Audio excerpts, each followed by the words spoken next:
Assalamualaikum warahmatullahi wabarakatuh. Alhamdulillah wa bihi nasta'in.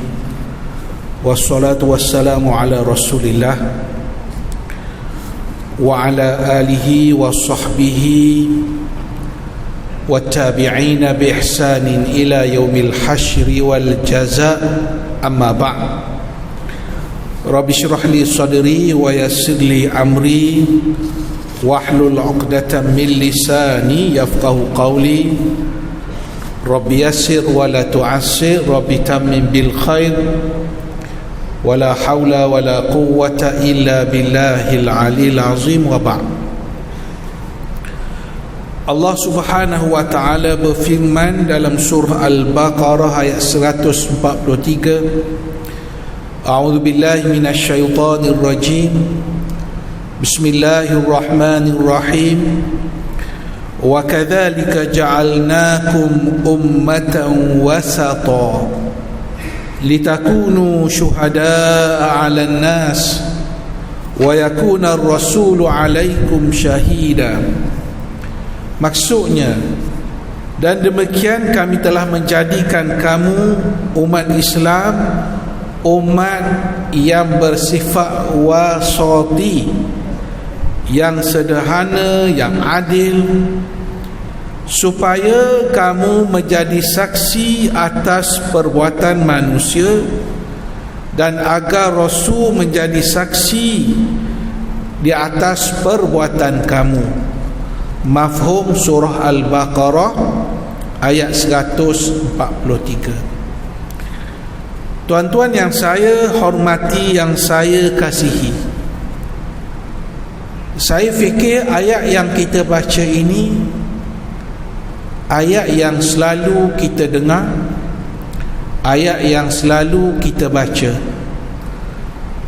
Kita baca kerana kedudukan surah ini, ayat ini daripada surah Al-Baqarah ayat 143. Yang kedua ialah kita sering mendengar ayat ini dibaca oleh penceramah-penceramah kita, ataupun juga mungkin buku-buku yang kita baca, buku-buku agama yang kita baca, sering kita berjumpa dengan ayat ini kerana ayat ini menjelaskan kedudukan siapakah umat Nabi Muhammad sallallahu alaihi wasallam. Kita boleh kenal ciri umat Nabi Muhammad itu bukan sekadar melihat daripada perbuatan, kelakuan, perkataan umat Nabi Muhammad. Kerana kadang-kadang perbuatan, perkataan, sikap umat Nabi Muhammad secara praktikal yang kita lihat di hadapan mata kita tidak sama seperti yang digambarkan, yang dikehendaki oleh Al-Quran. Jadi neraca kebenaran, neraca yang sahih daripada sifat umat Nabi Muhammad sallallahu alaihi wasallam itu hanya kita boleh perolehi secara betul, secara tepat melalui firman-Nya ataupun kata-kata baginda sallallahu alaihi wasallam. Dalam ayat yang kita baca ini, Allah memperkenalkan kepada kita ummatan wasata. Ada ayat yang gambarkan kita ini khaira ummah, kuntum khaira ummatin ukhrijat linnas. Kamu merupakan sebaik-baik umat yang dilahirkan untuk manusia. Dalam ayat ini Allah gunakan sebagai ummatan wasata, umat yang bersifat wasati. Syekh Muhammad Mutawalli Asy-Sya'rawi, seorang ahli tafsir di abad ini, ketika menafsirkan perkataan ummatan wasata, umat yang disebut sebagai umat yang wasati itu, kata Syekh, maksudnya umat Nabi Muhammad ini adalah umat pertengahan, umat pertengahan. Wasati itu pertengahan, ataupun maksudnya ialah umat yang adil. Maksudnya umat Nabi Muhammad ni umat yang adil. Ataupun satu lagi tafsirannya ialah umat pilihan. Umat pilihan. Umat Rasulullah ini adalah umat yang disebut sebagai umat pilihan, yang dipilih oleh Allah Subhanahu wa ta'ala.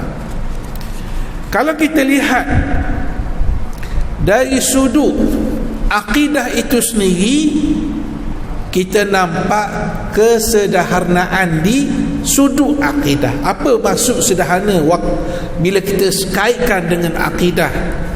Kita lihat ada manusia ini yang langsung mereka tidak percaya kepada Tuhan, golongan mulhid, golongan ateis, percaya pun tidak kewujudan Tuhan.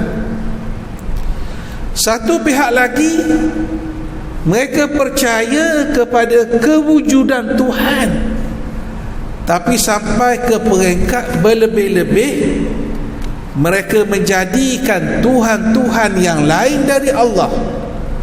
Ada sekutu bagi Allah Subhanahu wa ta'ala, sedangkan Allah menyebut mattakhadallahu min walad wa ma kana ma'ahu min ilah idza ladhaba kullu ilahin bima khalaqa wa la'ala ba'duhum ala ba'd subhanallahi amma yasifun. Maksudnya Allah tidak sekali-kali mempunyai anak, dan tidak sama sekali ada sebarang Tuhan yang bersama dengannya. Itu yang kita sebut la syarikalah ataupun la syarikalak. Maknanya tiada sekutu bersama Allah Subhanahu wa ta'ala. Dan sekiranya ada banyak Tuhan, tentulah tiap-tiap Tuhan itu akan menguruskan segala yang diciptakan dengan bersendirian, dan tentulah setengahnya akan bertindak mengalahkan antara satu sama lain, berbalah bergocoh antara satu sama lain. Maka kata Allah, subhanallahi amma yasifun, maha suci Allah Subhanahu wa ta'ala daripada yang mereka sifatkan itu. Jadi akidah kita, akidah yang sederhana, yang cantik, yang elok. Kita hanya mentauhidkan Allah, mempercayai hanya kepada Allah, mengabdikan diri hanya kepada Allah, berdoa hanya kepada Allah. Iyyaka na'budu wa iyyaka nasta'in. Itu kita lihat kesederhanaan pertengahan. Begitu juga kita lihat dari sudut melihat dunia ini. Macam mana manusia melihat dunia ini? Orang Yahudi digambarkan sebagai manusia yang rakus terhadap dunia, terhadap kemewahan dunia, tak kira halal, tak kira haram, maka disapunya. Ini ciri-ciri yang disebut sebagai orang Yahudi. Mereka sanggup mengumpulkan harta cara yang batil, cara yang tak betul, kerana target mereka, tujuan mereka, matlamat hidup mereka ialah kesenangan, kekayaan, tanpa mengira soal halal dan haram. Orang Nasrani digambarkan bahawa mereka melihat bahawa dunia ini sesuatu yang harus ditinggalkan. Kerana itu mereka menumpukan cara rahib, cara padri, iaitu mereka meninggalkan kehidupan dunia. Bagi mereka, orang yang paling dekat kepada Allah ialah orang yang meninggalkan kesenangan dunia. Nampak bercanggah cara fikir, pola fikir orang Yahudi dengan orang Nasrani. Bagaimana cara umat wasata cara umat pertengahan, cara umat Rasulullah sallallahu alaihi wasallam, macam mana Nabi pandang harta ini. Katanya, sabda Rasulullah sallallahu alaihi wasallam dalam satu hadis riwayat Bukhari yang saya lihat, satu hadis yang memberi satu gambaran yang tepat kepada kita tentang dunia. Saya pernah hadir satu convocation anak. Kemudian Naib Chancellor ni, Presiden Nusti ni, ketika mengalu-alukan kedatangan pelajar, dia sebut tentang satu hadis, dibaca dalam English, dalam bahasa Inggeris lah, dia hadis yang saya baca ni. Dan dia sebut, profesor itu sebut, dia kata ini di antara hadis yang sangat cantik, sangat indah Nabi gambarkan tentang kehidupan dunia. Apa kata Allah? Apa kata Rasulullah sallallahu alaihi wasallam?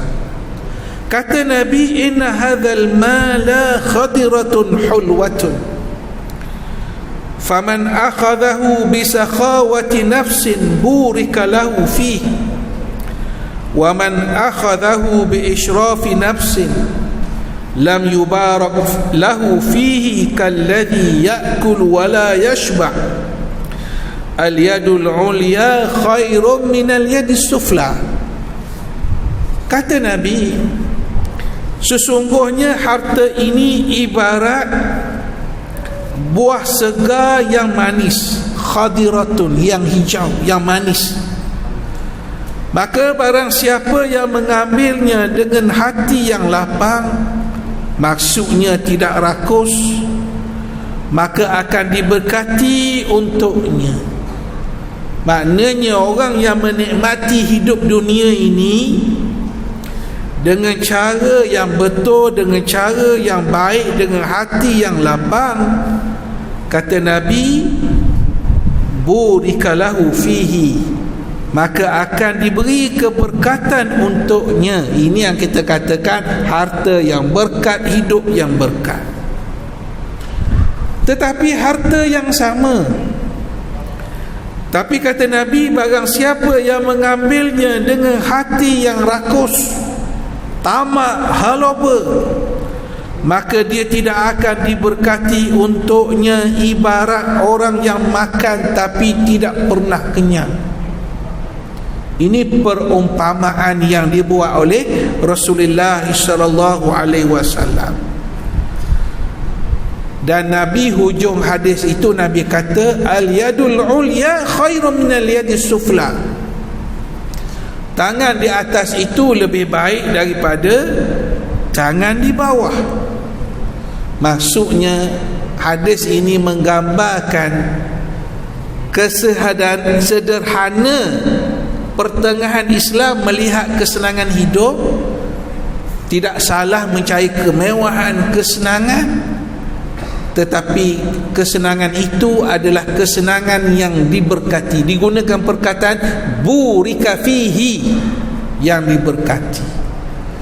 Dan akhirnya, matlamatnya, hadis itu menggambarkan kesenangan itu sampai ke peringkat mampu menghulurkan kepada orang lain. Itu digambarkan tangan di atas lebih baik daripada tangan di bawah. Ini sesuatu yang digambarkan oleh Nabi sallallahu alaihi wasallam. Begitu juga Rasulullah sallallahu alaihi wasallam menggambarkan kepada kita bahawa dalam beribadah pun perlukan wasati, perlukan kesederhanaan. Maksudnya ibadah yang dilakukan itu bukan langsung tak buat, ataupun buat tetapi sampai di luar kemampuan yang ada kepada kita. Maksudnya dalam ibadat sunat. ataupun berlebih-lebih sampai ke peringkat melakukan bid'ah, iaitu sesuatu yang Nabi tak ajar, yang Nabi tak tuntut kepada kita. Buat ibadah sesuatu yang tidak disebut pun oleh Rasulullah sallallahu alaihi wasallam, kerana berlebih. Contoh, kita ambil contoh mudah. Dia semayang lepas asar, lepas sunat tu, lepas sunat tu. Padahal selepas asar itu adalah waktu larangan kita bersolat. Melainkan berlaku perbincangan lah kalau kita pergi ke masjid, lepas tu waktu asar kita sembahyang, itu lain cerita. Tapi bukan semudah-mudahnya kita solat sunat secara umum, kerana ada larangan daripada Nabi SAW. Dan bukan sampai buat amalan sunat sampai mengganggu perkara yang lain. Ini semua adalah bentuk apa yang kita sebut sebagai wasati, pertengahan. Begitu juga kesederhanaan ini, maksud yang dimaksudkan ialah tindakan adil yang perlu kita lakukan. Itu yang dijelaskan oleh Rasulullah sallallahu alaihi wasallam dalam satu hadis riwayat Imam Ahmad. Kata Nabi, al-wastu al-adlu ja'alnakum ummatan wasata. Kata Rasulullah, pertengahan itu maksudnya ialah al-adlu, keadilan. Adil itu adalah bentuk wasati, bentuk pertengahan. Ja'alnakum ummatan wasata, kami jadikan kamu sebagai umat yang sederhana, umat pertengahan. Kerana itu kita selalu kena ingatkan diri kita, masyarakat kita, bahawa agama ni adalah agama toleransi, agama yang kita hormati antara satu sama lain, walaupun dia bukan agama Islam. Cuba tuan-tuan tengok ataupun fikir ayat yang selalu kita baca dalam surah Al-Kafir. Hujung tu, apa bunyi dia hujung tu? Dia kalau hujung tu payah sikit lah. Lakum dinukum waliyadin. Apa terjemahannya? Lakum dinukum waliyadin. Apa terjemah Melayu dia? Bagi kamu agama kamu, bagi saya agama saya. Betul? Terjemahan dia begitu? Lakum dinukum waliyadin. Maknanya bagi kamu orang musyrik apa semua ni, Nasrani, bagi kamu agama kamu, dan bagi saya agama saya. Maknanya bagi agama yang dibawa oleh Rasulullah. Baik, kita tahu inna ad-dina indallahil Islam. Betul? Agama di sisi Allah itu ialah Islam. Tapi bagi menyebut tentang agama yang tidak benar, agama yang tak betul pun, Allah gunakan perkataan ad-din juga, agama juga. Betul tak? Lakum dinukum waliyadin, bagi kamu agama kamu, sedangkan dia bukan agama yang betul pun. Maksud saya kan, maksudnya Allah masih gunakan perkataan ad-din kepada agama lain.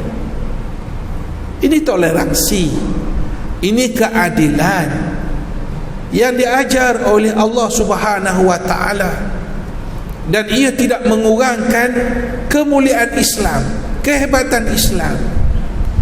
Islam ni dia dah mulia, dia dah hebat, dia dah murni. Orang Islam macam mana kuat ataupun lemah, dia tak akan ganggu pun Islam. Jadi orang kata kelemahan-kelemahan ni, kemunduran-kemunduran ni bukan kemunduran Islam, bukan kelemahan Islam.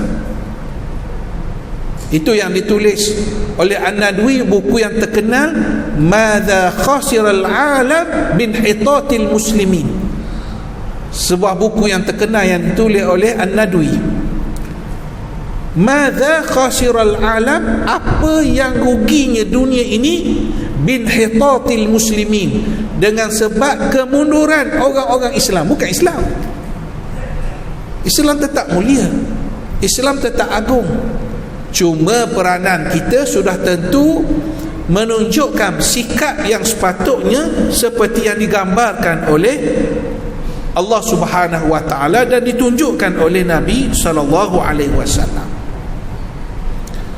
Bayangkan, perkara pertama ataupun antara perkara pertama yang dibuat, yang dilakukan oleh Nabi bila sampai ke Madinah ialah buat satu perjanjian dengan orang-orang Madinah, termasuk orang-orang Yahudi, antara intipati.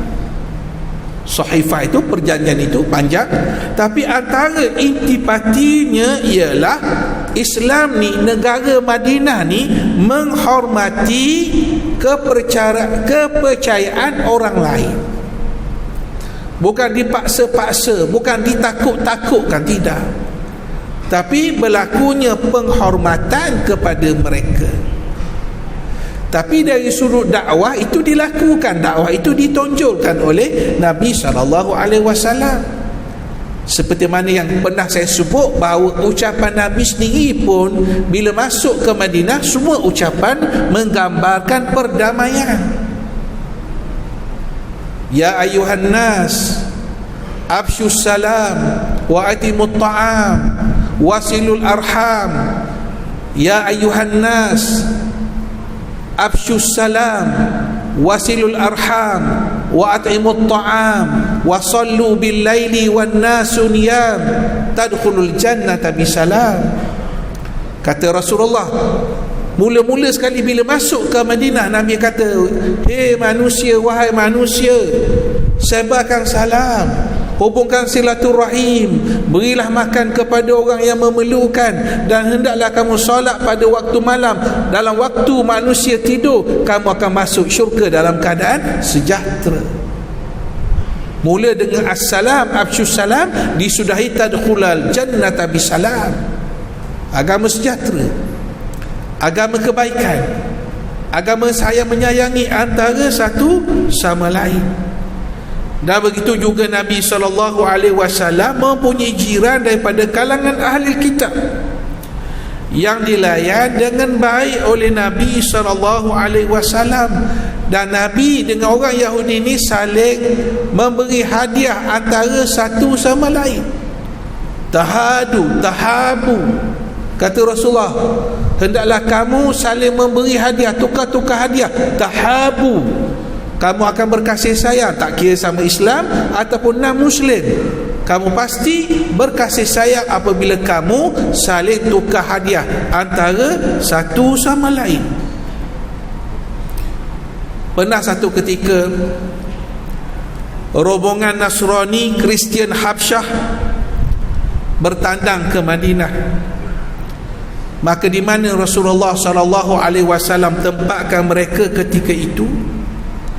Nabi tempatkan mereka satu kawasan dalam masjid.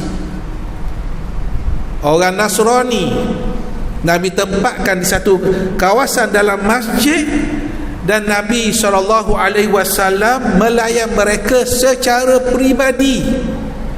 Kemudian Nabi sebut, Nabi kata, setelah melayan mereka, Nabi kata pada para sahabat, mereka pernah memuliakan sahabat-sahabat kita. Orang-orang Islam ni pernah pergi sampai ke Habsyah menyampaikan Islam. Dan mereka ni bila orang Islam pergi ke Habsyah, mereka muliakan kita. Maka sudah tentu hari ini, kata Rasulullah, aku akan muliakan mereka. Ini satu contoh daripada puluhan contoh yang menggambarkan bagaimana sifat yang ada kepada Rasulullah SAW untuk memberi gambaran kepada kita bahawa Islam ini satu agama yang damai, satu agama yang mengajak kepada kebaikan, bahkan Kalau perlu berdebat pun perlu berdebat.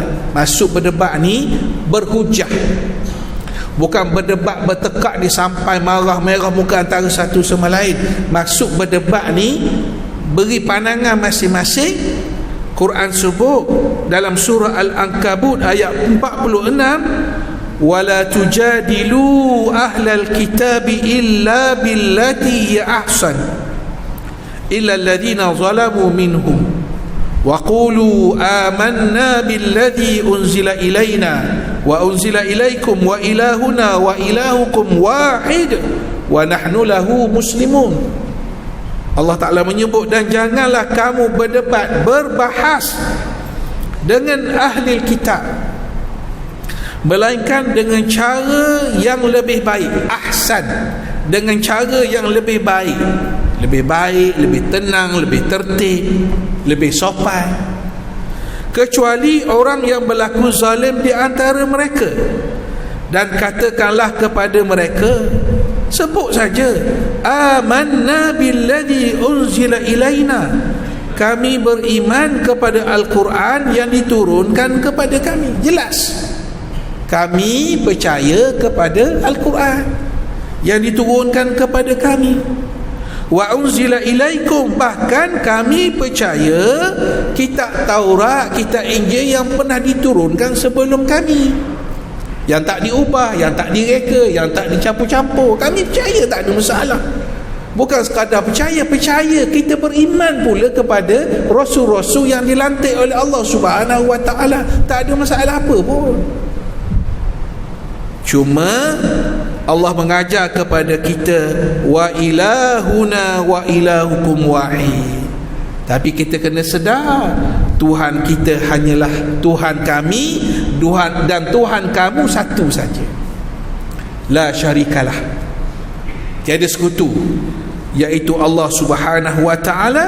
Wa nahnu lahu muslimun, dan kami sentiasa menyerah diri kepada Allah Subhanahu wa ta'ala. Tuan-tuan yang saya hormati, yang saya kasihi, beginilah Islam yang diturunkan kepada Nabi SAW, sehingga kita disebut sebagai khaira ummah. Kita disebut sebagai ummatan wasata kerana kita mempunyai ciri-ciri kesederhanaan, tak taksub, tidak menunjukkan keangkuhan, kesombongan. Ini ciri-ciri yang disebut oleh Allah. Barulah kita boleh menjadi saksi kepada manusia, dan akhirnya Rasul itu akan menjadi saksi kepada kita. Orang Islam, kelemahan kita, kitalah, saya, kita semua ni, kelemahan kita bukan kelemahan agama. Agama sudah hebat, tafsiran agama sudah lengkap. Kelemahannya ialah kelemahan kepada contoh, kepada tauladan. Kita kekurangan contoh, kita kekurangan tauladan. Betul, Nabi SAW tu kita sebut, laqad kana lakum fi Rasulillah uswatun hasanah. Adalah pada diri Rasulullah itu uswah hasanah, contoh tauladan yang terbaik. Ini kita tak nafi dah, tak nafi, betul. Tapi maksud saya di sini ialah model-model yang kita nampak di hadapan kita, yang boleh tunjukkan contoh yang baik, agama yang lunak, agama yang indah, agama yang pamerkan akhlak yang baik, contoh-contoh yang baik. Kita perlukan orang Islam, pemimpin Islam, ulama Islam, pendakwa Islam yang tunjukkan contoh-contoh yang baik, kata-kata yang baik, kata-kata yang ramah, akhlak yang baik, timbulkan keharmonian dalam masyarakat, hormat menghormati antara satu sama lain. Dan sebenarnya negara kita ini sebenarnya boleh menjadi model yang baik, kerana dalam negara kita ada 6 Muslim yang duduk bersama dengan kita, yang menjadi jiran tetangga kita, mungkin menjadi jiran masjid kita, mungkin menjadi jiran di pejabat kita, mungkin menjadi bos kita, mungkin menjadi pekerja kita. Sebenarnya ruang untuk kita tunjukkan Islam itu satu agama yang indah, semuanya terbentang luas di hadapan kita. Mudah-mudahan insya-Allah kita mengambil manfaat daripada keindahan Islam ini, kecantikan Islam ini yang kita faham ini, yang kita belajar ini, untuk kita tonjolkan kepada sahabat-sahabat kita. Saya nak sudahi tazkirah Jumaat saya pada tengah hari ini dengan satu pertemuan saya dengan seorang datuk beberapa bulan lepas, ahli perniagaan. Dia sebut begini, dia kata, saya punya kawan-kawan yang non-Muslim ni, ada yang dah menjadi jutawan ni sampai sekarang berkawan, dan sebahagian tu belajar daripada sekolah menengah lagi. Cuma dia kata tak pernah lagi terkeluar nak cerita tentang Islam ni. Dia tu dah tukarlah daripada Buddha pergi Kristian, macam-macam agama dah. Tapi kita galaknya, kata dia lah, saya pinjam kata-kata dia, galaknya dengan kita dah berkawan dia 40 tahun 50 tahun ni, tak ada ruang lagi nak cerita, nak beritahu macam mana nak mulakan, nak cerita tentang indahnya Islam. Dan saya fikir kita boleh fikirkan mengikut kemampuan yang ada kepada kita, bagaimana untuk kita bermula untuk tunjukkan keindahan dan kecantikan Islam itu sendiri. Mudah-mudahan Allah Subhanahu wa taala sentiasa memberi kebaikan kepada kita. Jadi sekadar itu tazkirah Jumaat kita pada tengah hari ini. Aku qouli hadza wa astaghfirullahal azim wa li wa lakum. Wassalamualaikum warahmatullahi wabarakatuh.